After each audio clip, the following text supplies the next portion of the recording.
Hey guys, hope you and the families are doing well. A lot of trading at a high level revolves around three key principles. Those three key principles are being in the right stocks at the right time with the right trade management. So on a day-to-day basis, I'm obsessively focused on being in the right stocks at the right time with the right management. To help illustrate these key three principles, I'm going to take you through two entries that I had in SMR. One being on the 6th of June 2025, the other being on the 11th of June 2025. And I really want to point out the nuance of what to look for to help get in the right stocks at the right time, and then think about the trade management so then we can have the right trade management based on the previous characteristic of the stock. To do that, I'll be taking you through SMR on the market surge charts. They are today's video sponsor. They're my go-to resource for analyzing company fundamentals, and I'm going to show you a couple of nuances as we go through with SMR in terms of the year-over-year sales increase, which was pretty staggering. So if you're interested in a discounted trial, you'll find a link to that in the description and the comment section below.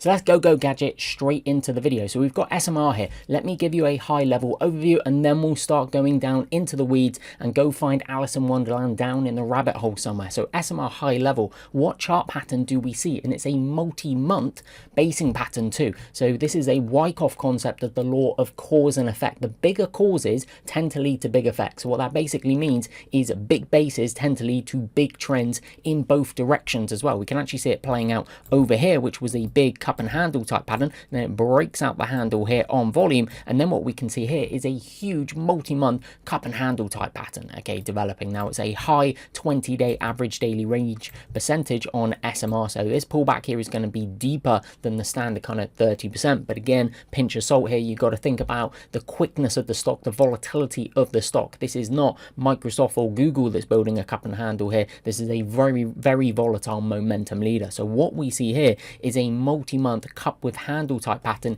in a stock that has displayed previous characteristics that is able to build a big base and then go on substantial trends, which we're going to talk about. Now my two entries are here, which is on the 6th of June. Okay, this here, I've tried to circle it for you, 6th of June here, and this pink magenta line that you see is the 10-day EMA. Okay, the 10-day EMA, which is this pink magenta line, is going to be really important when we're thinking about the timing of entries, okay, on these momentum leader type stocks, the quicker stocks, the more volatile stocks, the ones with the higher 20-day average daily range percentages. The 10-day EMA can be a real sweet spot moving average. If it's your bigger TML type stocks, your PLTRs of the world, your Nvidias of the world, the 21-day EMA can be a real sweet spot moving average. You can see a little kind of kiss there off the 21-day EMA. Really nice place to be looking for trades, both on these momentum leaders, but also on your bigger TML type stocks. Okay, so I have an entry here on the 6th of June 2025, and also an entry here on the 11th of June 2025 in this gray shaded area. Okay, so those are the two entries there. But there's a couple of things that happen before the entry. Now, this is where I want to start getting into the right stocks. Okay, right time, right management. So let's start off on the right stock here. Okay, it's in a really hot theme, SMR. It's been in a hot theme now for around about 12 months or so, maybe a little bit longer, maybe 18 months. Okay, clean alternative energy. And this is really part of the theme that is the AI data center build out. We've seen a lot of strength, whether it be Oklo, whether it be NNE, Nano Nuclear, whether it be SMR itself, GEV, CEG, VST, NRG. We've seen a lot of strength in the clean alternative energy related stocks for the AI data center build out. Now what happens here? So this is then about getting in the right stock in the right time. Okay, what we see here on the 13th of May 2025 is the earnings reaction. Now I pay really close attention to what leading stocks do, TMLs, momentum leaders, on their earnings reaction. So what we see here is a really positive development. Now I call this bullish synchronicity. So you can see the widespread candlestick here on the 13th of May. Okay, it's a really wide candlestick. If you were to look at that relative to previous candlesticks, you back it out, look at the last 2-3 months or so where I'm circling here with the mouse. Okay, it's clearly a widespread candlestick with a strong close. Actually on the day opens near the low of the bar, nice strong close, and what we see is high relative volume confirming that. Okay, you see the big pop in the volume here? So you get this big pop in the volume. So I call this bullish synchronicity. The positive price action, try and say that 10 times quickly, that we're seeing is being reflected by the increased volume. Okay, this is signaling to me there's a lot of demand here, and given the size of the volume and the strength of the theme and how it's been moving, this is likely institutional volume as well coming into the stock. What we then see is the stock push up in subsequent days. See this here? How it's able to continue pushing, and note the sustained volume above the average, being this black line in here. It's like the 30-day or 50-day average. Can't remember what I set it to. On TradingView, 30-day, this may be 50-day. Let's say 30-day average, okay? This red line that you see here, it's sustained, and it continues to push up. Now, what happens is it trades back in to this pink magenta line. You see this in here? Into this pink magenta line. Little touch in there. See that? Little touch goes. Okay, so it's then finding support post-earnings reaction on the 10-day EMA. Little side note, if you want to write this down, the strongest stocks find support around their 10-day EMA. Okay, the creme de la creme, strongest stocks around their 10-day EMA. So it touches the 10-day EMA. Now, this is a little wink here that the stock is giving me. It's telling me that the type of players, the type of market operators that I want to see involved in this stock are in there. Okay, it's a little clue. It's a common repeatable characteristics that you'll see the creme de la creme stocks do. And it's being driven by the algos and the market operators who are playing around with this stock, taking positions, buying and selling, okay? So what I'm looking at here is going, okay, I see how the stock's behaving. And my mental representations of how these leading stocks act, looking for supportive action around the 10-day, around the 21-day EMA. Those of you who have watched my Morello video, intraday mean reversion long, really nice setup around this day. Then what we see, now this is really, really important here, okay? What we see on the 23rd of May, which is a Friday, we see that Trump signs the executive order regarding or relating to nuclear power. And these stocks go bananas on the largest daily volume ever. So what's really important here, you see where it's then 48.9 million shares. Okay, this is the largest ever daily volume. Now, it's not just, okay, it's the largest ever daily. What happened on the largest ever daily volume? Again, we're really trying to think about this. Right stocks, right timing, right management. Right stocks, right timing, right management. So what we see here on the 23rd of May is the largest daily volume bar ever for SMR, also Oklo, kind of its brother-sister stock, okay? Both of them had their largest ever daily volume bar, and they also display bullish synchronicity, like I was just talking about on the earnings reaction. And also, I forgot to mention, on the earnings, okay, year over year, the company goes from reporting in the same quarter in the previous year, $1.4 million in revenue to 13.4. Okay, if you had a business and your business over the space of a year had just gone from quarterly sales of 1.4 million to 13.4 million, do you think that would be quite significant? Maybe lower the figures. If you had a business and you did $140,000 of revenue and the next year in the same quarterly period you were able to do 1.34 million, do you think that would be quite material, quite significant? I think so. Now, is that trend going to continue? Well, let's find out. Take a look at this. In the prior reporting quarter, the company went from reporting 4.6 million to 34.2 million.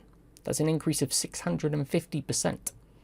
So you're starting to see a big acceleration of sales coming through. Now, maybe that's helping drive it. Maybe it is, maybe it isn't. But this is really good stuff to see in terms of the strength here of the sales improving year over year.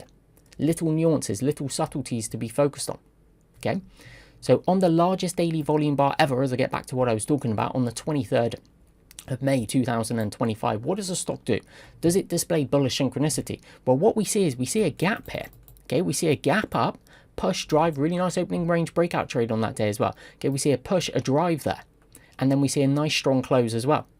Now, what we then see in the following day as well is institutions couldn't get enough of it. Because what do you then see in the following day? Look at this. This is then on Monday. So the 23rd of May was a Friday. So the weekend passes. And then on Monday, 27th of May, what do we see? More strength. Look at the strength of the close as well. Look at the high relative volume coming through. If I point to that one as well, you see it? Look at the volume. Follow the volume. Okay, so then what are you starting to see? Well, you're starting to see one of the largest ever daily volume bars on the positive earnings reaction, where earnings were up 870%. Sorry, sales were up 870% on a year-over-year basis, 1.4 million to 13.4 million. You're then seeing it push, kiss off the 10-day EMA, push on the what is material news of the executive order relating to nuclear power, pushes again on Monday, and then where does it pull back into? What moving average? Right stocks, right timing, right management, into the 10-day EMA. Then you get this inside day form here, okay, inside day. Nice little pullback in there, and then I'm taking the trade on the 5-minute ORB. Okay, so you get this little kind of flag type pattern forming here. I'm then taking the trade here on the 6th of June, 2025. Okay, entry price, look over there, 31.70. Okay, pops up, And then here, this day here on the 11th of June displays a tremendous amount of relative strength on an intraday basis. I'm targeting the 5-minute opening range breakout. Filmed a YouTube video around about a week ago or so on the on the 2 entries. Okay, here. So then I'm taking that there and I get filled at 36.33 cents. Okay, in here, 5-minute RB. So I'm using the 5-minute RB, and this time it's the context of breaking out of this multi-month cup and handle, and then look at the volume coming through and the ridiculous intraday relative strength. So what I'm looking here in terms of the nuances, I'm going, okay, there's a huge basing type pattern that's developing here. The theme, clean alternative energy related to the AI data center build out, has been really, really hot for 18 months or so. We've just had SMR build a huge base here. You've had the reaction of the earnings, really positive. Push, kiss, bounce off the 10-day EMA, the executive order related to the nuclear power on the largest volume ever. Remember, this day here, 23rd, largest volume ever. Volume has never been that high for the stock. And it's in the context of running up the right side here of a potential developing cup and handle. And then it pushes again on Monday. This is screaming to me, institutions, institutions, institutions. They want it, they want it, they want it.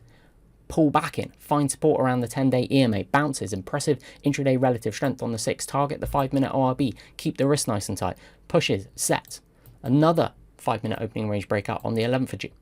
So then that's the right stock, right timing. Now we start talking about the trade management. So then what we want to do is we want to go back and assess, okay, how does this stock move?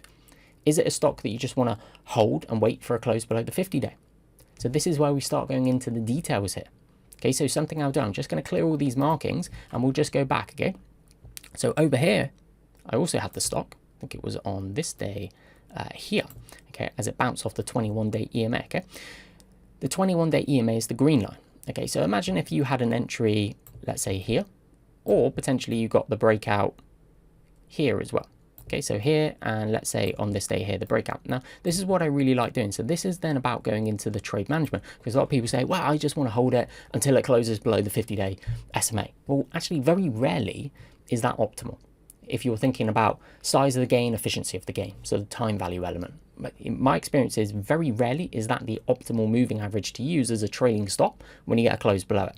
Okay, so imagine that you have an entry around here. I'm just going to kind of draw a box around it. Okay, so we can just be clear. Okay, we're saying, and let's maybe just draw, say, an E over here. Okay, imagine you have an entry around here. So let me then ask you, okay, what do you think would have been the best moving average trailing stop? Well, the first close below the 50, okay, is here. This red line. This is the 50-day. Okay, first close below the 50 is there. Well, look how much you've given off the top. Stock goes from 32.30 down to 22. Loses about 30% or so. That pullback there. Nah, don't know. First close below the 21-day EMA would be here. Okay. First close below the 10-day EMA would be here. So I'm going back and I'm looking at the stock and I'm going, well, the 50, if you were going to rank them, the 50 is the worst one. Like the 50, you're giving a low back, the time value as well. Not only are you then selling it less of a profit relative to the 21-day EMA, it's also taken another week and a half. So the time value element, you're getting less return and it's taking longer. It's not as optimal. Okay, this is where we start thinking about things from an identify, control, mitigate, and optimize. Okay, size of the gain, efficiency of the gain. I don't want to use the 50 on this stock. Okay, here, 21-day EMA, okay, better than the 50, and the 10-day was here. So it's a little bit of a tricky one, right? It's a bit of a combination here of the 10-day and the 21-day EMA. What I would also want to do is think about, okay, how far does the stock go before it gets extended? So if we were to look here, if we were to just call our entry, I'm just going to write 15. Okay, because I also want to get a feel for, well, how far does the stock go? This move here from the cup and handle breakout to here.